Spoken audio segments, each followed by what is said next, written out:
ராணவ் அவர்கள் டாடா பாபாய் சொல்லி கிளம்பிட்டாரு. நான் கிளம்பும் போது கூட கடைசியா வெளில வந்துட்டு விஜய் சேதுபதி அவர்கிட்ட, சார் நான் ஃப்ரேம்ல எப்படி சார் இருக்கேன் அப்படின்னு கேட்டாரு. கேமரா கான்சியஸ் இருக்கலாம், பட் இவ்வளோ கேமரா கான்சியஸா ஒரு பர்சனாலிட்டி இருப்பாரா அப்படின்னு வந்து அவர் தான் ஆக்சுவலாக நம்மளுக்கு பிக் பாஸ்ல காமிச்சிருக்காரு. அண்ட் அதே மாதிரி வந்து அவர் விஜய் சேதுபதி அவர்களே பாய் சொல்லி கிளப்பி விடுங்கள அந்த அளவுக்கு அவர் வந்து பேசிட்டு இருந்தாரு. ராணவ் உள்ள பேசியிருந்தாவது இன்னும் ஒரு வாரம் இருந்திருக்கலாம். என்ன ராணவ் நீங்க okay. Coming to the alliance things, அது வந்து எல்லாக்கிட்டையுமே அவர் பேசினாரு.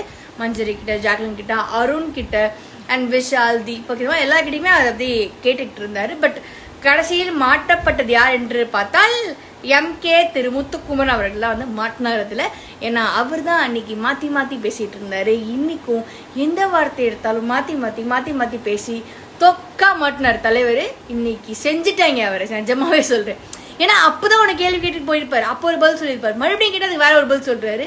என்னாச்சு விஜய் சேதுபதி அவர்கள் கிட்டே போய் இப்படி சொல்றீங்க பாத்தீங்களா நீங்க, அப்படிதான் எனக்கு இருந்தது. இந்த முத்துக்குமரன் ஃபேன்ஸ் இன்னைக்கு விஜய் சேதுபதி அவர்களையும் இப்ப பேசின என்னையும் எவ்வளவு கத்த போறாங்க கமெண்ட் செக்ஷன்ல அப்படின்னு தான் எனக்கு தெரியல.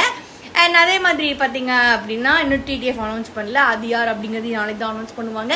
நாளைக்கு ஒரு எவிக்ஷன் இருக்கான், யார் வெளில போவாங்க அப்படின்னு நீங்க வந்து கெஸ் பண்ணீங்களோ கமெண்ட் செக்ஷன்ல கமெண்ட் பண்ணுங்க.